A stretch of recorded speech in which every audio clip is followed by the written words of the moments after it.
So the first thing I really want to talk about today, I want to talk a little bit about some of the habits of mind that we come to when we come to a class like this.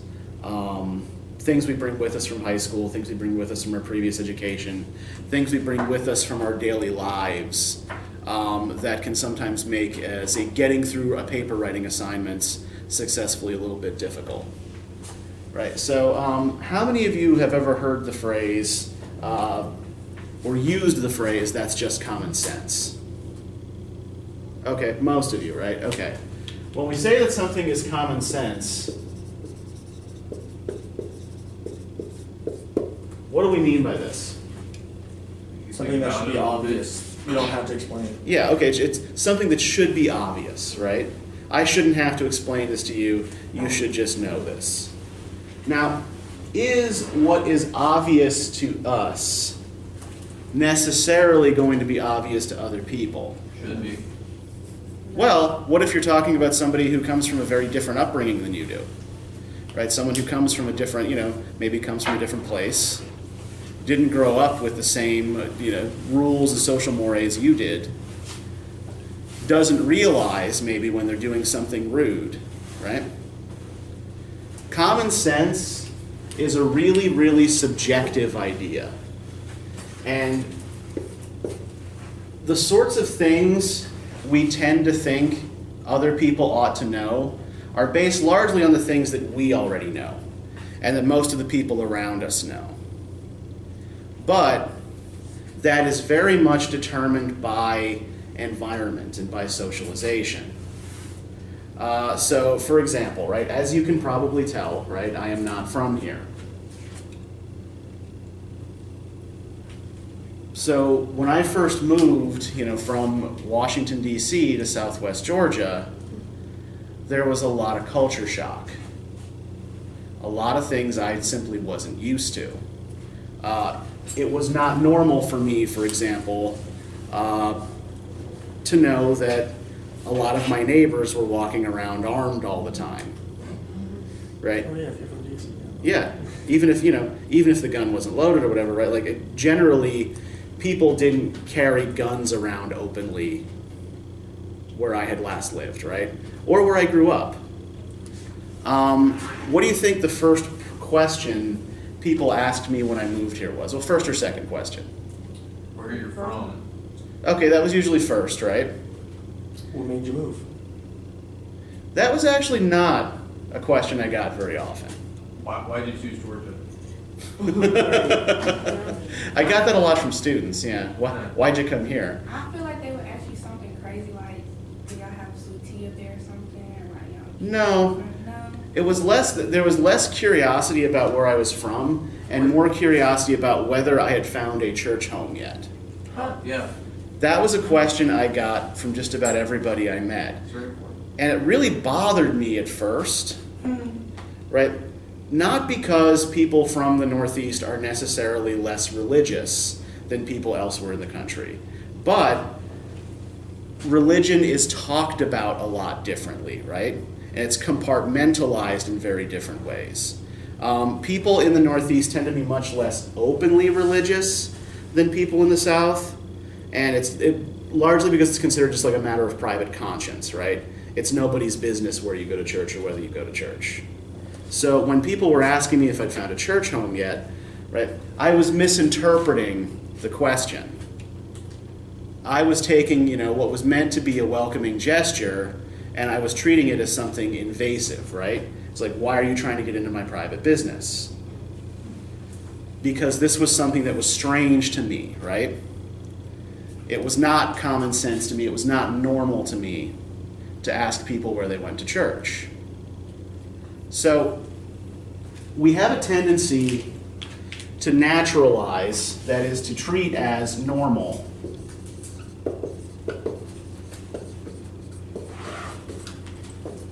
our own assumptions about the world. And when we meet with situations that for whatever reason don't meet our expectations or don't already sort of queue up easily with what we already think to be true, we tend to then just sort of read our own experience onto them, right? So the first thing I'm going to ask you to do is to try not to do that. Try really, really hard to keep your own kind of common sense, right? Your own kind of naturalized assumptions out of your reading of a lot of these texts. Because in a lot of times, it's going to screw you up. It's going to lead you to read the text incorrectly, right? What you need to try to do instead of this is try to read every text on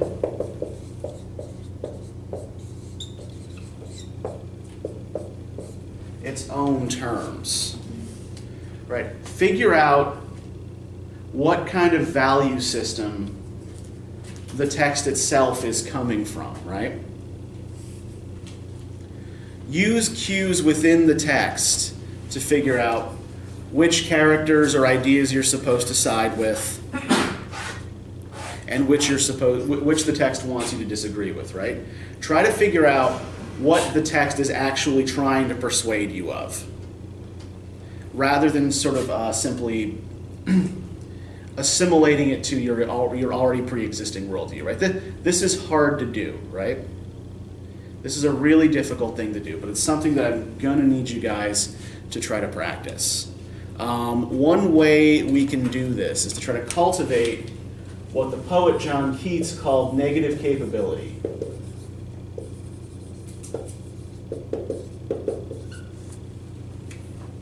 Anybody ever heard this term before? Okay, Alan, do you have any idea what this means? No. Okay, that's okay. I've heard it, but I don't Yeah. know what it meant. Okay, so Keats was an early 19th century British Romantic poet. And the Romantics were sort of all about sort of taking in sensory experience and trying to sort of reshape it in the cauldron of their own souls, or whatever bullshit spin you want to put on that, right?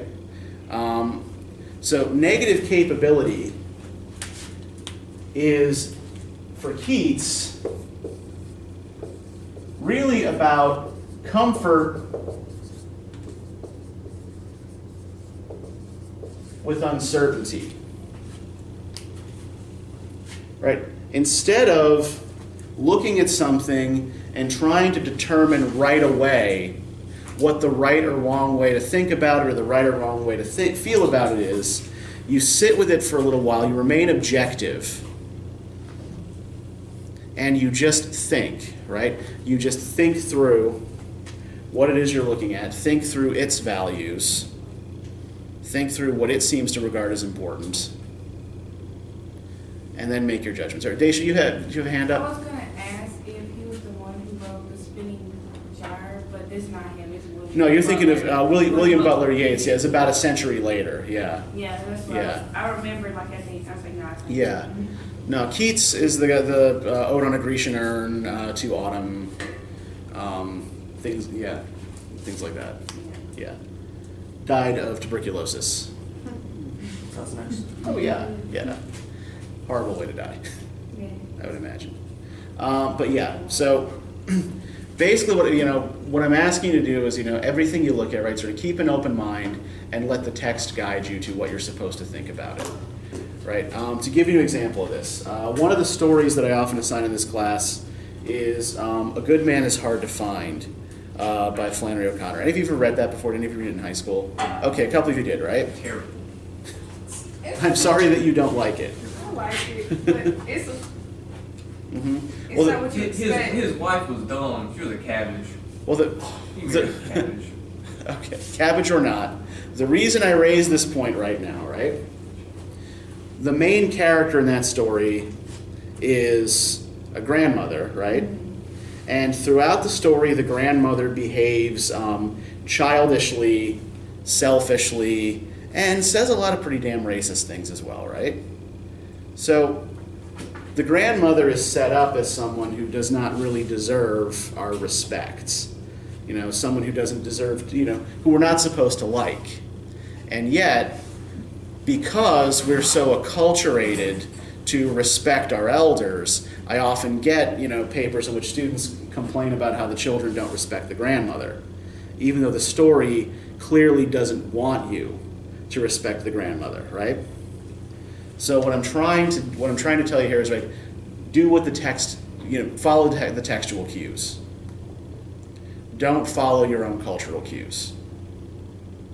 Okay, any questions about what I mean by this? That is kind of difficult. It is difficult, yeah. It's really, really hard to do. It is really hard to short circuit your cultural programming, right? But if you really want to get inside something and understand it, you have to look at it from its own perspective, right? Or from the perspective of its creator. And we're going to practice this a lot when we're looking at the philosophy essays later on in the course. Right? Essentially, you're going to be split up into groups, and each group is going to have to defend their assigned philosopher's position, whether you agree with it or not. Right? So the idea here is to try to get you to learn how to get inside and defend a viewpoint that you don't necessarily agree with. So we'll work on this, right? We'll get there. Now, the other habit of mind I want to talk a little bit about. Right. We're oversaturated with text and images day in, day out, right? We don't really have time to sit and think deeply about most of what we read or most of what we look at, right? So when we are asked to, say, explain a movie that we just saw, or a TV show that we just watched, or a book we read to a friend, what do we usually tell them? It was a good movie. Yeah, it was good, right? Or it was bad, right? We give a sort of very general evaluative response.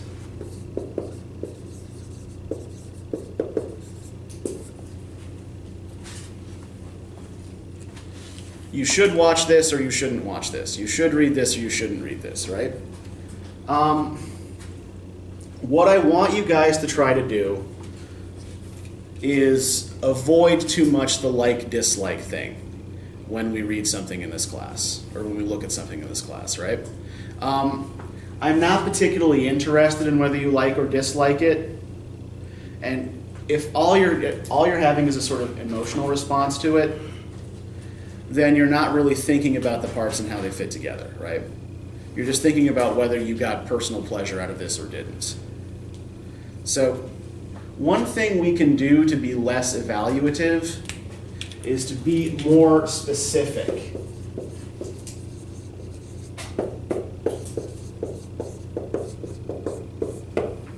Right? Focus on small parts of the text. Even if you didn't like, say, a book or a movie, right? Focus on some small part of it that you at the very least find interesting, right? There's something weird about this, and I want to figure out how it works. Now, how do we go about figuring out how it works? Well, one thing that we need to do is pay very close attention to the specific ideas we tend to associate with particular words or particular images, right? How many of you are familiar with the difference between denotation and connotation? How do you know what these words mean? Like the meaning of a word? Yeah, they both refer to the meaning of a word, right? Denotation refers to the literal dictionary definition of a word.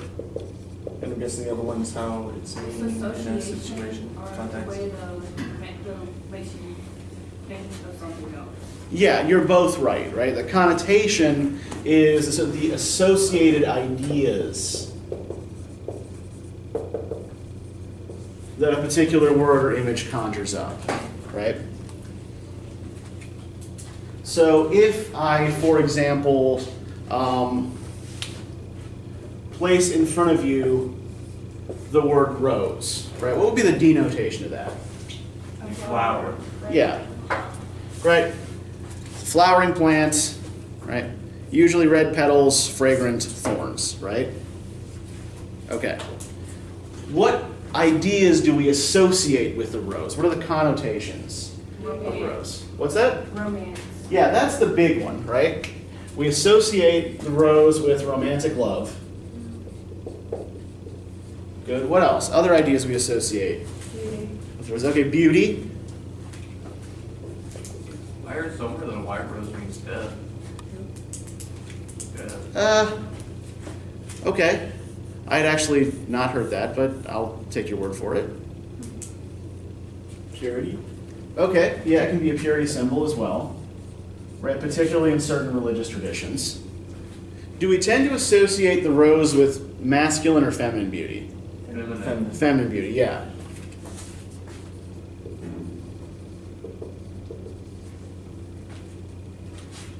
And what else does what other prominent feature does a rose have, apart from being beautiful?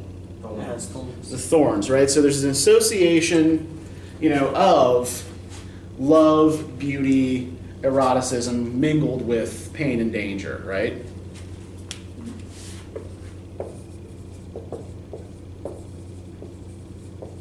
So what I want you paying more attention to is these connotative meanings, right?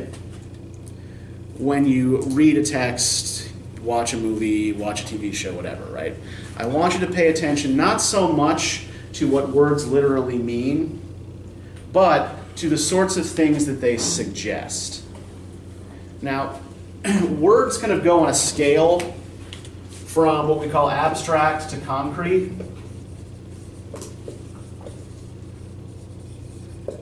An abstract word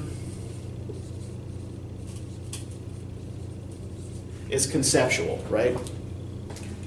It describes an idea. A concrete word provides a much more specific sensory experience.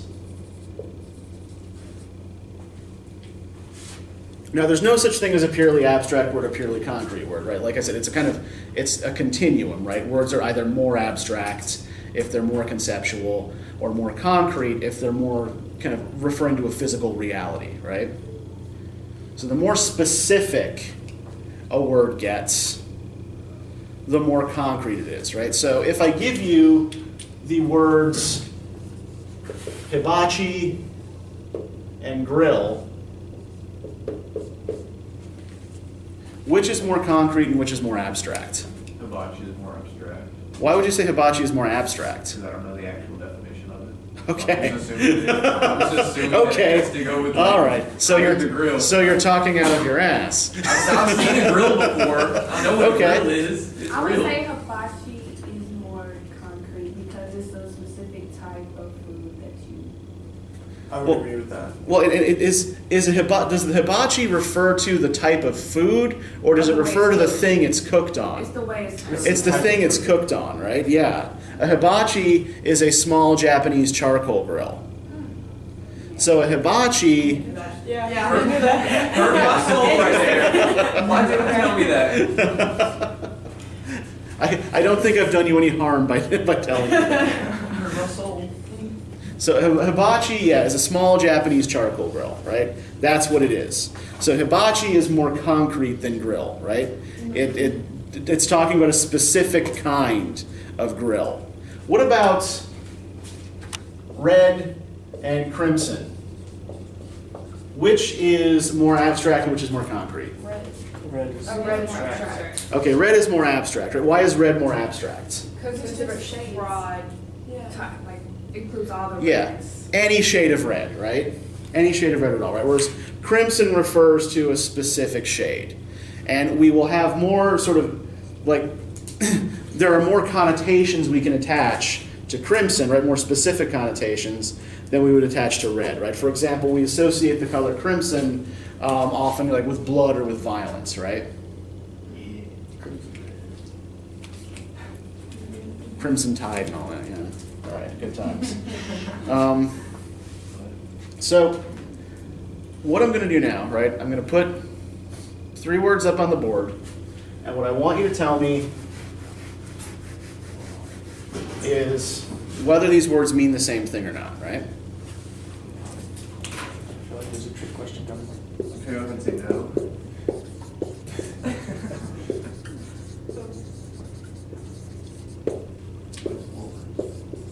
Okay, technically it's 4 words, yes, thank you.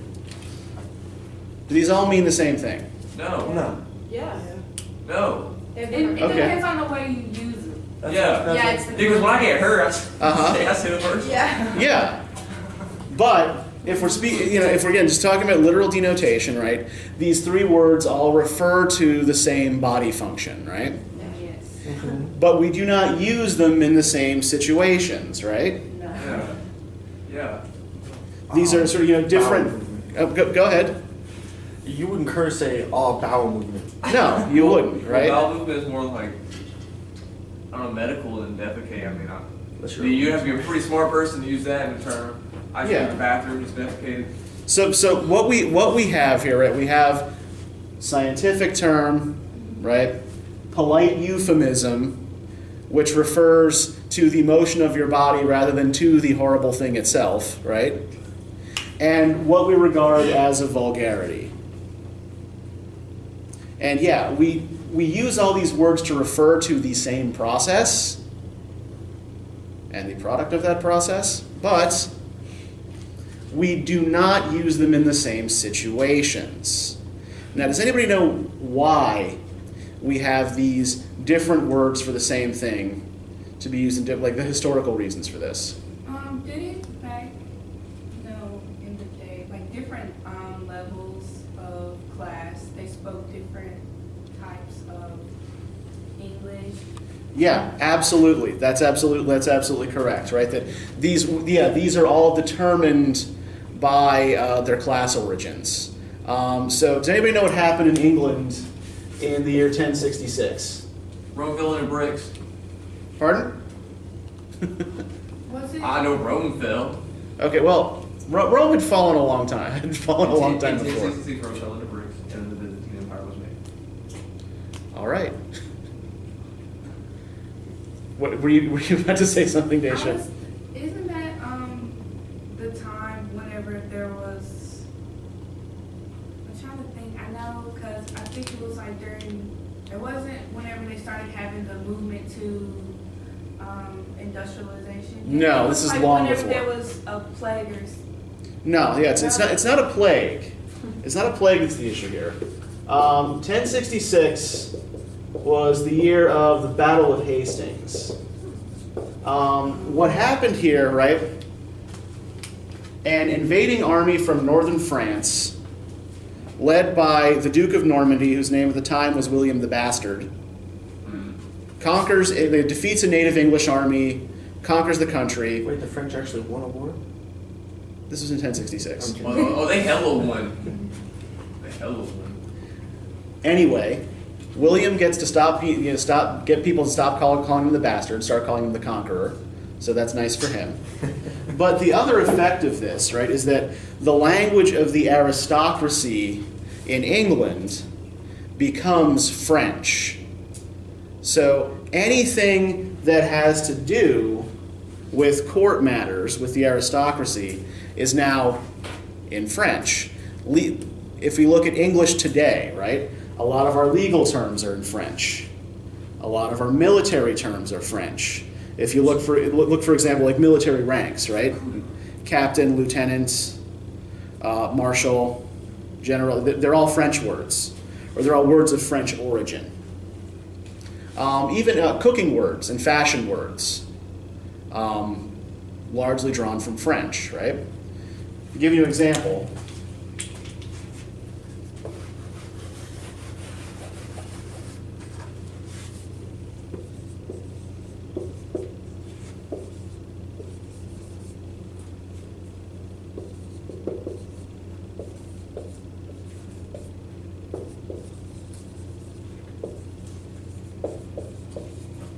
how are the words on this side related to the words on this side?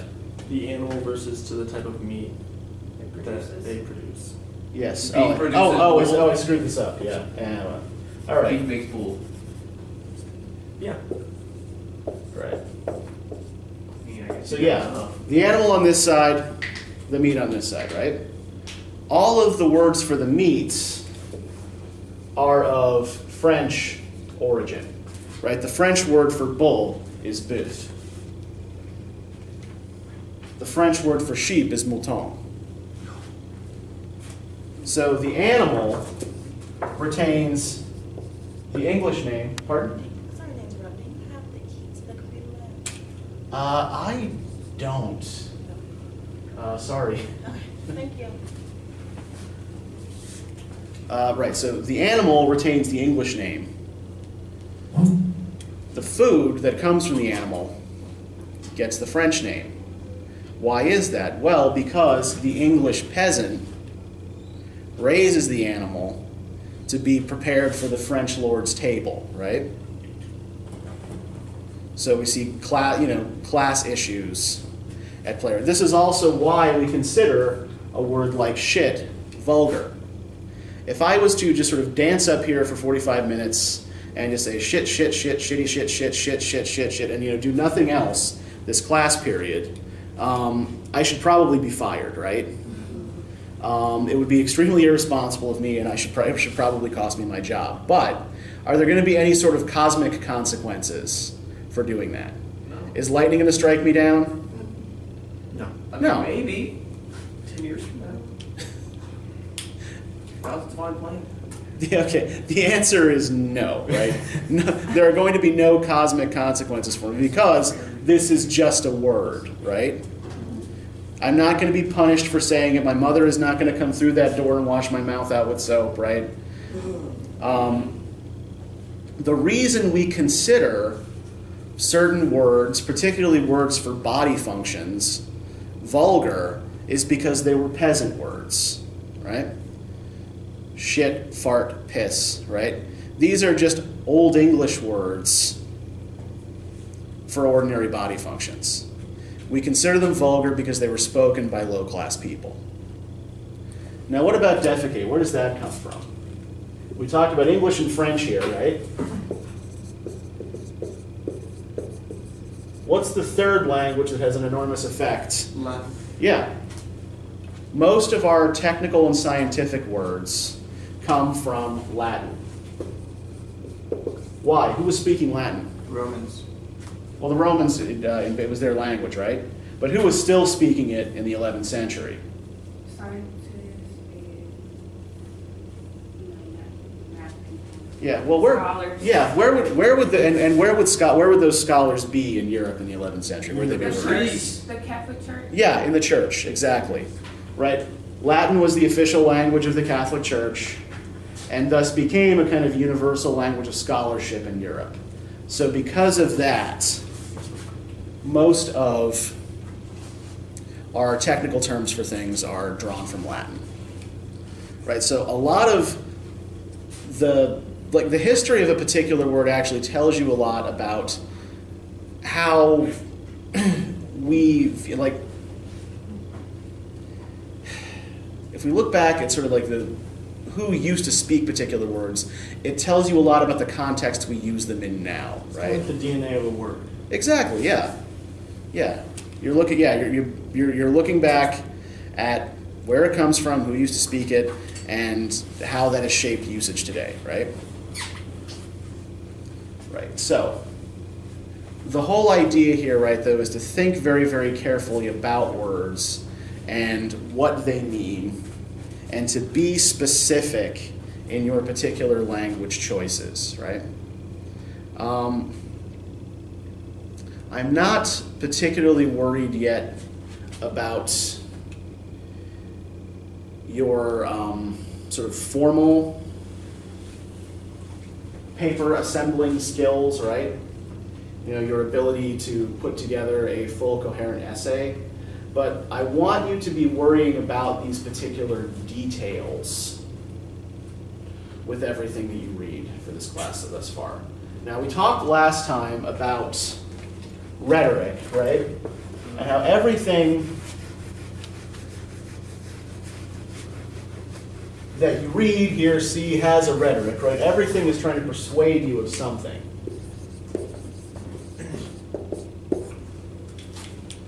And it does so by playing on certain assumptions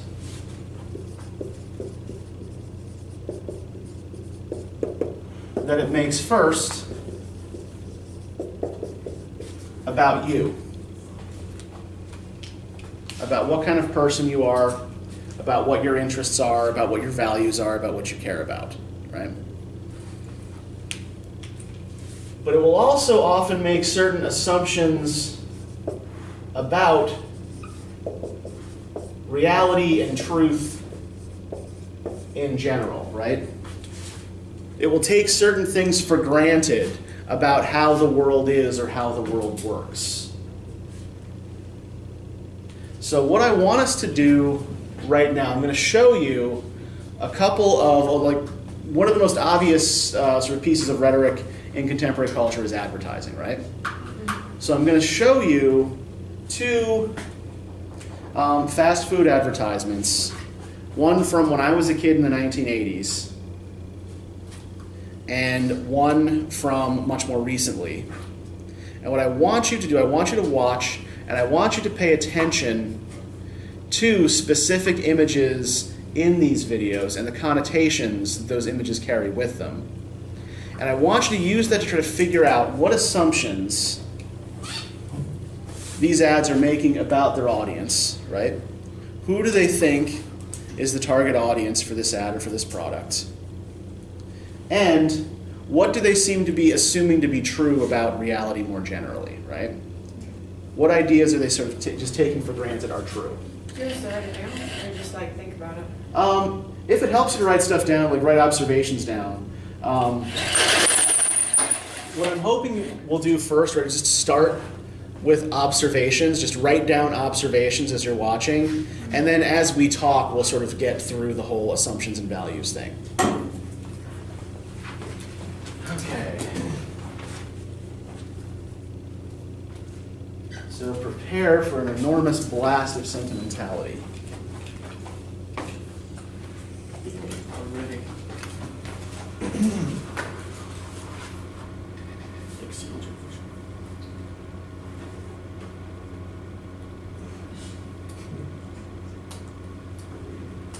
Now, which one? This gave me the older one? This is the older one, yeah. This one is from the 1980s.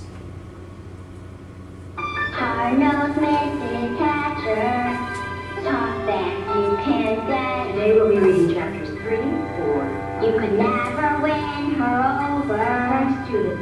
I'll do it. The catcher had no pet.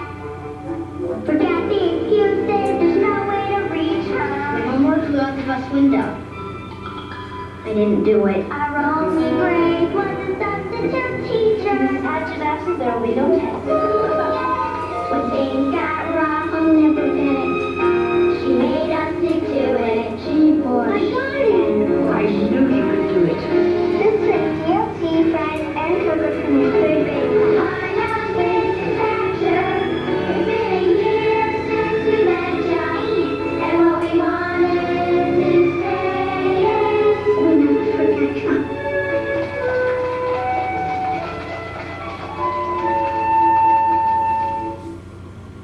Okay. So, have we all got diabetes yet? Yes. That's so sweet. Yeah, sweet. Okay, what is so goddamn sweet about it, right? Like, what is it? It's these Because it little feels so- children singing this people song. Okay, yeah, it's lit. These little kids giving their money to give her a present at the end of Yeah. the year. Yeah. They have no money. And that's actually an important point right there. Children have no money, right? It's their parents' money. Yeah. So we've got, little children. This is a hard play on the pathos. What's that?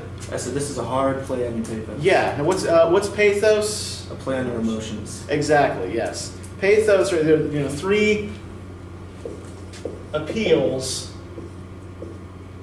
Locus. Rhetoric, right? Logos, pathos, ethos. right? Logos is the appeal to reason, right? Using facts and data to try to sway you.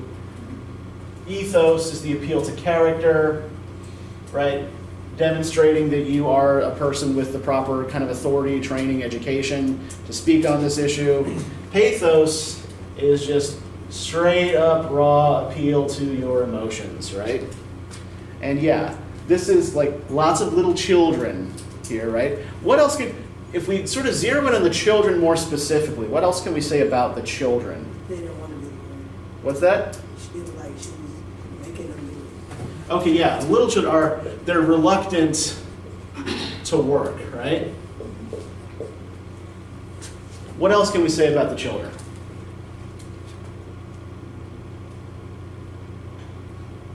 Anything else you guys notice about the children in the ad?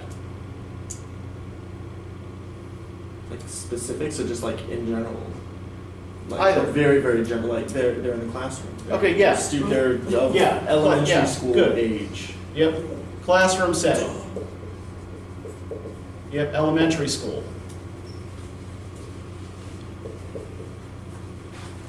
Right, they tell us it's a third grade class, right? What else do we notice about the students?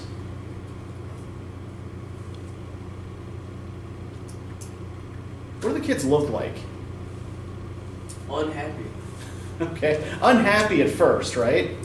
They look unhappy and demoralized in the beginning, right?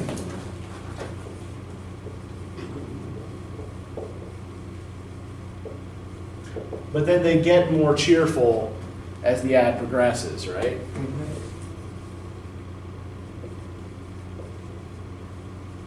Anything else you notice about the appearance of these kids? They're well dressed. Okay, yeah, they're clean, well-dressed, right? How would you sort of place them on a kind of class scale just by looking at them? Upper middle class. Upper middle Yeah, class. these look like, like middle to upper middle class kids, right? I'm pretty sure your camera gave out. Ah, crap. Just like this. You can kind of see the screen. Yeah, no, but it's all. Oh, it's, yeah. Well, all right, let's try and fix that then. I'm not too terribly worried about this. All right, just stay there. Okay. So, middle to upper middle class kids, and do we see very many children of color in this classroom? I was gonna say that, but I was like, I don't want to be. I was not gonna say that. 'Cause I was not gonna be that. No, but here's the thing. It's actually important, right? This actually It matters. was like one little black kid. There was one black kid. They Yeah. put him in there. There's one. But I think it was a picture, wasn't it? No. No, it was the one little boy. Yeah. There's one black kid in this He was the class, happiest. The right? happiest one? Yeah. You have one black kid. Yeah, he's smiling real big, You know what? right? He's the smiliest kid in the whole ad. They make sure you see him twice, right? He doesn't speak, but he's not a background character either, right? They make sure you see, hey, there is one black kid in this class, right? Yeah, we put them in here for y'all. Yeah, Right. Cut me down. it's actually Bring the tea a little, to get you my money. yeah, it's a little bit more offensive, right?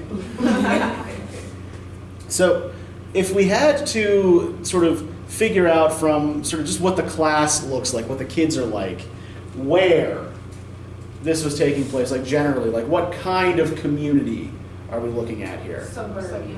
Yeah, this would be probably a suburban community, right?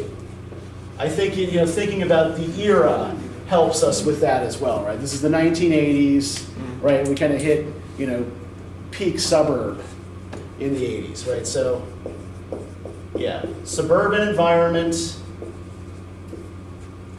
That was also where most McDonald's restaurants happened to be, right? McDonald's were mostly in the burbs. You didn't find nearly as many of them in the city. Like they were, near malls and things like that.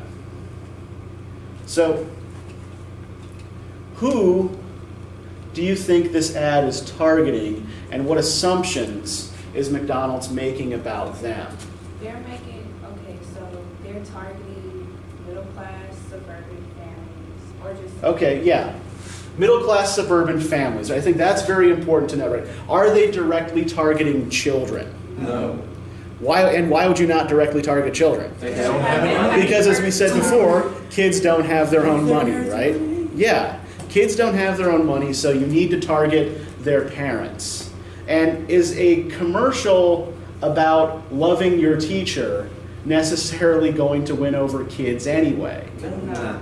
If they wanted to win over kids, what would the classroom situation probably be much more like? Praise. it's crazy. It's just Like rebellion, right? Like teacher on the guillotine, right? Full on French Revolution, right? What's, you know, yeah, exactly, yeah. Like, you know, the adults, yeah, if this was aimed at children, the adults would probably be the villains. That's the way these things usually work, right? If they actually wanted to get kids on it. But no, this is aimed at their parents. So what are these kids learning to do under the guidance of Mrs. Hatcher? be good students. Get better. They're learning, Learn stuff. yeah, learn stuff, be good students, right? And ultimately kind of submit to authority, right? Yep. She pushed and pushed, right? She was tough. But she molded us, right? So, yeah, this is not meant to appeal to children. It's meant to appeal to their parents, right? The parents' money is what's buying Mrs. Hatcher her meager reward of a hamburger and fries. At the end of And a Diet Coke. And a Diet Coke, yes, and a Diet Coke. Yeah, what about the music? Do you notice anything about the music? No. It was like a children's like like rhyme, like a Okay. nursery rhyme type music. Yeah, nursery rhyme type music, yeah. So it's, yeah, children singing, right? Simple melody.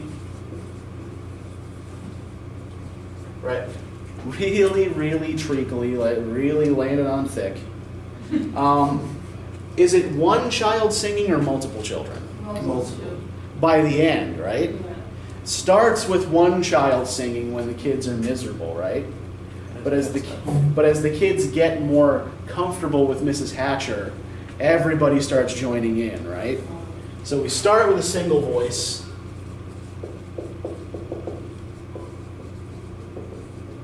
But we build to a chorus as everybody gets on board, right? As everybody joins in. And so we end up with this harmonious classroom presided over by this tough but loving teacher, right? So we end up, in a way, with a kind of imitation family here, with the teacher as head of the family, right? And all the students sort of working productively to please the teacher. All these little kids doing what they can to please an adult.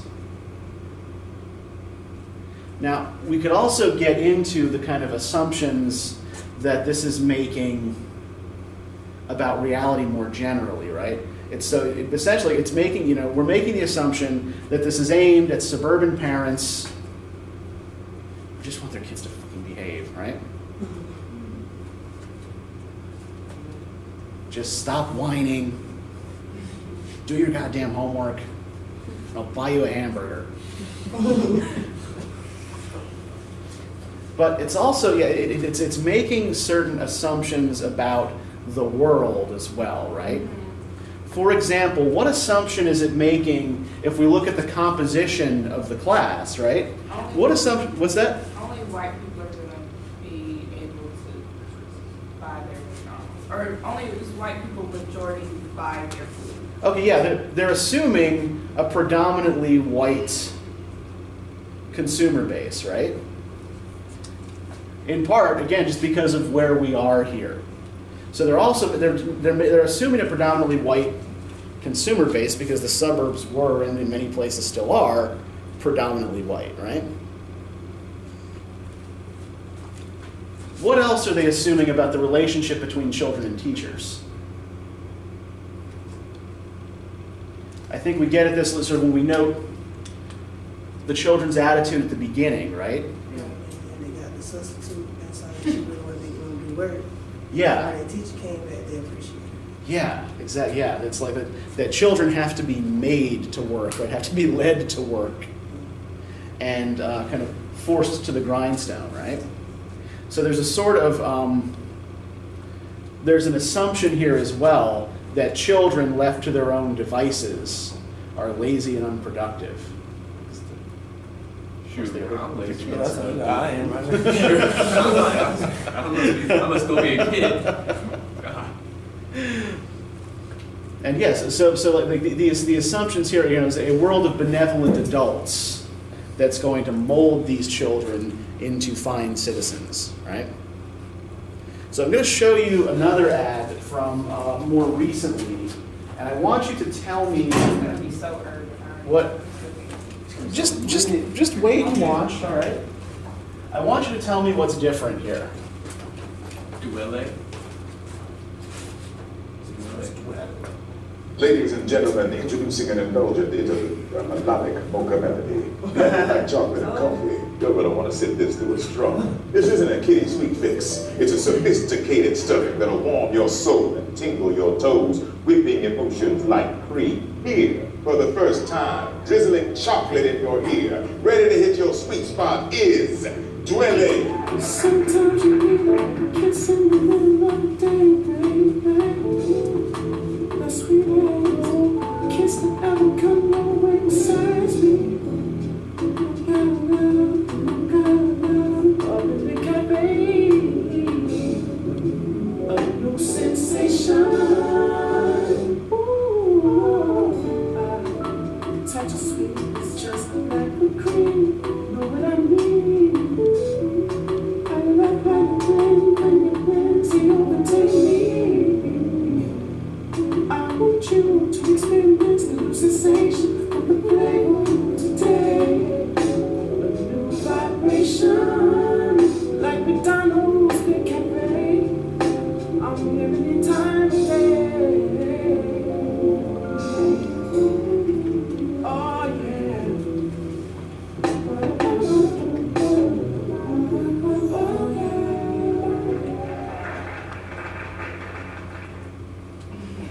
Okay, so we've already figured out the first and most obvious difference here, right?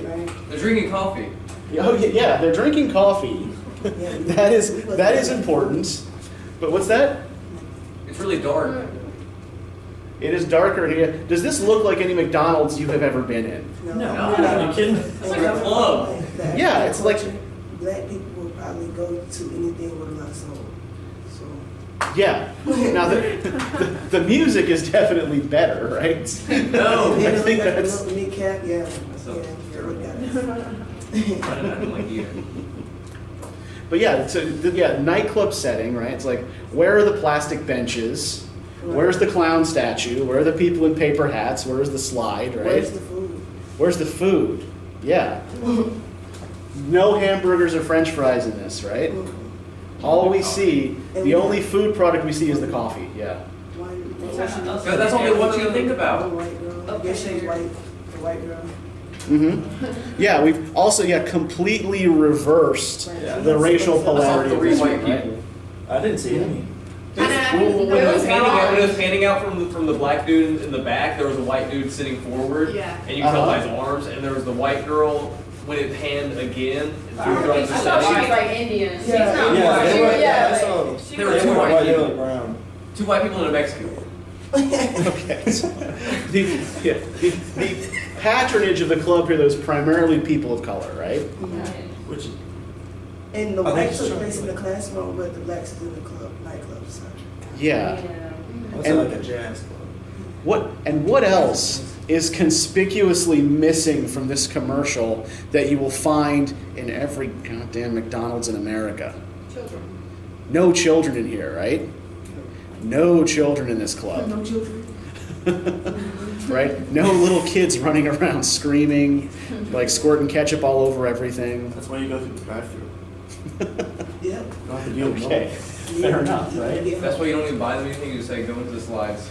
Go do No, stuff. that's what my mom does with my little brothers and sisters. They should go Uh-huh. play. Yeah. But yeah, the guy even says this isn't a kiddie sweet fix, right? Yeah. So so the whole subtext here, like it's not even a subtext, it's broadcasting like not for kids anymore, right? We're not aiming this at children. Who are they trying to get here? And said, who do we see in this club instead of children or parents? Young adults. Young adults, right? And are the young adults who are there by themselves? No, they're couples. Young couples, right? Like kids don't normally drink coffee, but No, that's true. Children do not normally drink coffee. So That is true. Yes, I won't fight you on that. Yeah, coffee is right. Coffee's an adult product. And if they're young couples, they probably don't have kids. Yeah, And if they do, they're not. First old, have they don't. Yeah, and why would they want to have their McDonald's full of young couples rather than families with little kids? Because they have money. Adults. Yeah, they have money. They have money and free time, right? They Yeah. need loans for their coffee. Yeah. And the place to look more peaceful. Adult meals are also more Yeah. expensive than little children meals. Adult meals are more expensive than little kids' meals. And Yes. it's also, I could think a publicity thing. Mhm. Little kids aren't, okay, they might tell their friends, okay, Yeah. hey, McDonald's is good, but like, if Mhm. you got young adults like posting on social media or something, Sure. it will get out a lot faster. And not only that, I mean, like just on a more sort of basic level, I mean, who would you rather hang out with? The people in this commercial or Mrs. Hatcher's third grade class? Well, I'd rather be going back to third grade. That seemed really fun. Okay. Sladen, not withstanding. Back in the Well, I had to do that for humanities anyway, so I mean, whatever. Mhm. I don't like it. I'm not a fan either. But yeah, the whole point here is they're trying to give you here a room full of people you want to hang out with, right? These people, yeah, exactly. These people, they're well dressed. They look like they got some money. They look cool, right? And there's no obvious McDonald's signaling going on in the commercial either, right? Now we still have like subtle little things, like we have the little arches drawn on the top of the coffee, right? But if we look at the other commercial from the 80s, right, the whole melody of the song was based on McDonald's jingle at the time. We only get the jingle. It is at the very end of Dwayle's little song. He sort of, no, he doesn't. He doesn't say he's loving it. He's probably not. He's probably mildly embarrassed. Yeah. You're in a McDonald's commercial. Yeah, but okay. So what assumption is McDonald's making about its target audience now? They don't care about the jingle. A They just lot care of about Yeah, yeah, exactly. That they have to get young, hip consumers on board, right? And are they still aiming for those families in the suburbs? No. Right. For one thing, is anyone less cool than a suburban family, right? No. What are they aiming for instead? Young, urban audience, right? Young, urban couples who are willing to spend a little bit more money on premium coffee, right? And things like that. They're desperately trying to modernize themselves. Exactly. And it comes off as pretty Kind of heavy-handed and ridiculous. fake, right? Because again, like, you're still never going to go into a McDonald's that looks anything like that. We have McDonald's that look like that, they probably would have loved it. You Yeah. can eat, sit down, and Mhm. quote unquote, Yeah. eat food. But the whole point of McDonald's, though, is for you not to sit very long and eat, right? That's It's a like fast food their joint. whole color scheme is chosen actually to make you uncomfortable, so that you eat quickly and leave. And that clown helps too. Oh, yeah. And Everybody needs clowns. and clowns are scary, right? I hate So clowns. what they've acknowledged here as well also though is a changing reality, right?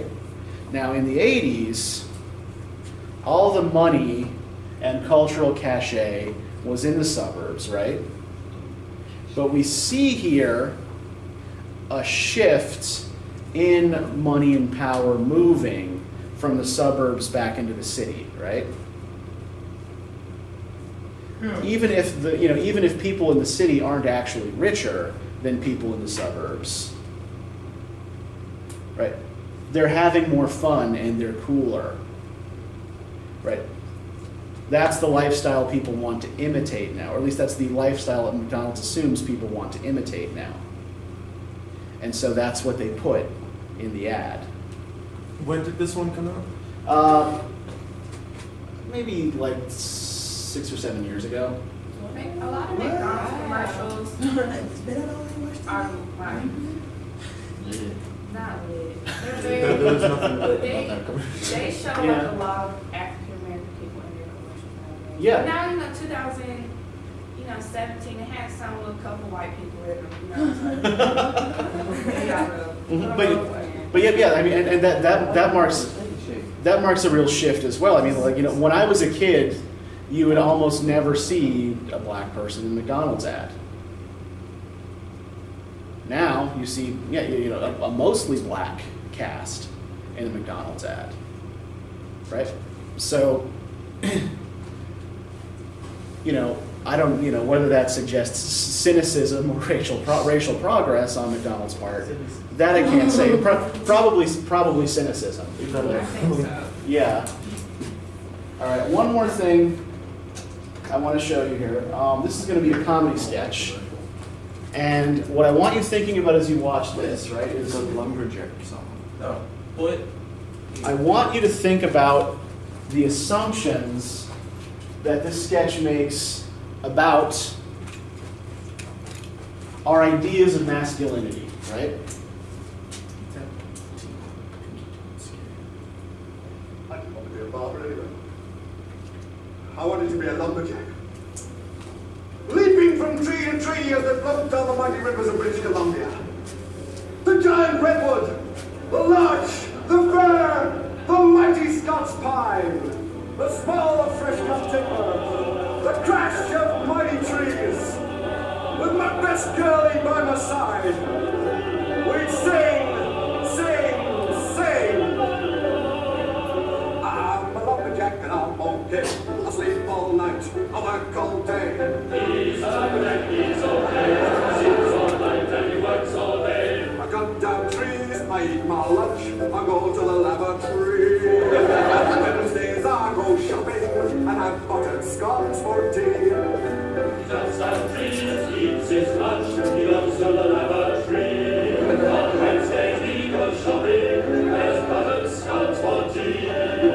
He's a black, he's okay, he sleeps all night and he works all day. I cut down trees, I skip and jump, I like to press wildflowers. I put on women's clothing and hang around in bars. He cuts down trees, he skips and jumps, he likes to press wildflowers.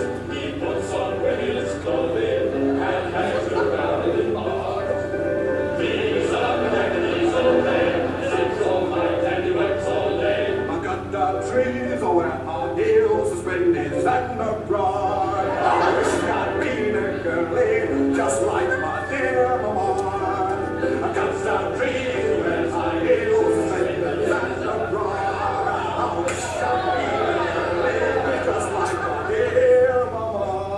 Oh, Feathers! And I thought you were so rugged!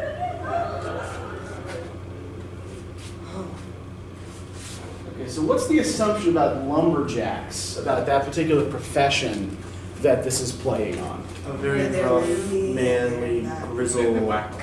Yeah, it's a manly, grizzled profession, right? And how does they seem to? How does the sketch seem to want to define manliness then? Eats all day, or no, eats a lot, works all day, same day. Yeah, I mean, the first verse when all of his buddies are still with him, right? He's just saying mundane things. He just, I eat my lunch, I go to the toilet, and I work all day, right? Yeah, sleep all night. Just do perfectly ordinary things, right? Yeah.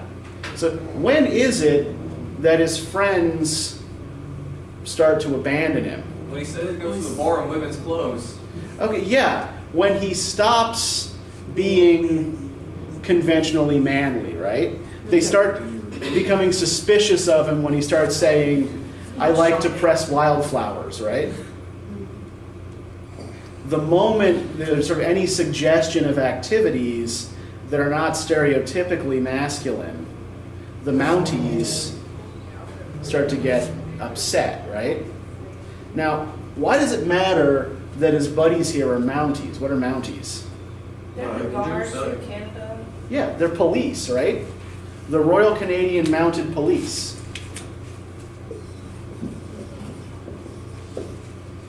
Right, they're cops. And so what he has here is a chorus of cops kind of policing what's acceptable behavior for the lumberjack and what isn't, right? What's acceptably masculine and what isn't. And once he crosses their line, they all get up and leave. So, is the joke here on the lumberjack, who's like, do his proclivities seem to have any impact on his ability to do his job? No. He can still cut down trees and skip and jump and eat his lunch and go to the lavatory just like anyone else, right? Who has a problem with this other stuff that he prefers to do? Yeah, the Mounties and the girl, right? The Mounties and the girlfriend.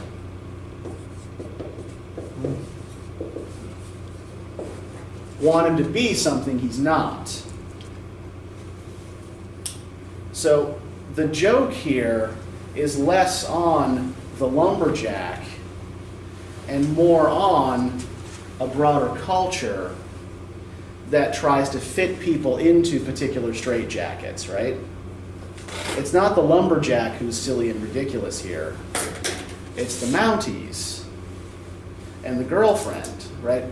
They're the ones that the joke in the scene is actually on. That's not always 100% obvious and clear, right? But they're making fun of the lumberjack. He's still unbothered. Yeah, he's proudly singing and doing his thing, right? And they're the ones who get upset. They're the ones who get bothered. So I think what this particular sketch is doing is a kind of comment on cultural conformity.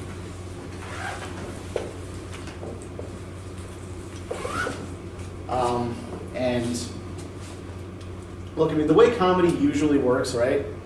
If you want to understand the way any sort of particular comedy scene works, what it typically does, right, is it sets you up to expect one thing, and then gives you something else entirely, right? Something that you didn't expect, right? So what you're expecting at the beginning of the scene is that the lumberjack is going to detail all of the manly, rugged activities he engages in, and the Mounties are going to back him up, right? The Mounties, in that way, are stand-ins for us. They're stand-ins for the audience. And the sketch is a kind of criticism on us, right? Because when we get what we don't expect, right? When we get the thing we didn't want, or that we didn't see coming, instead of laughing like we were supposed to, we walk off in disgust. Right? That's the way the sketch is structured. And these are the assumptions it's making about masculinity and about the broader culture. Okay, so the thing I want you guys doing for next time, right? We're not going to meet at all next week. I am not going to be here next week. My wife has to have surgery in Florida, so I will be out for the week. So what we're going to be doing, what you are going to be doing, right, you're going to be doing assignment 3 on page 68. Right, uncover assumptions and reading against the grain. That's the heading of the assignment. And you're going to give me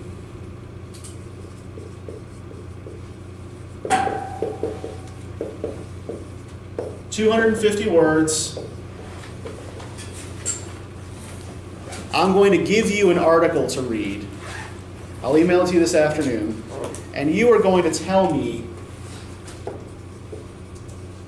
what assumptions the article seems to make about its readers.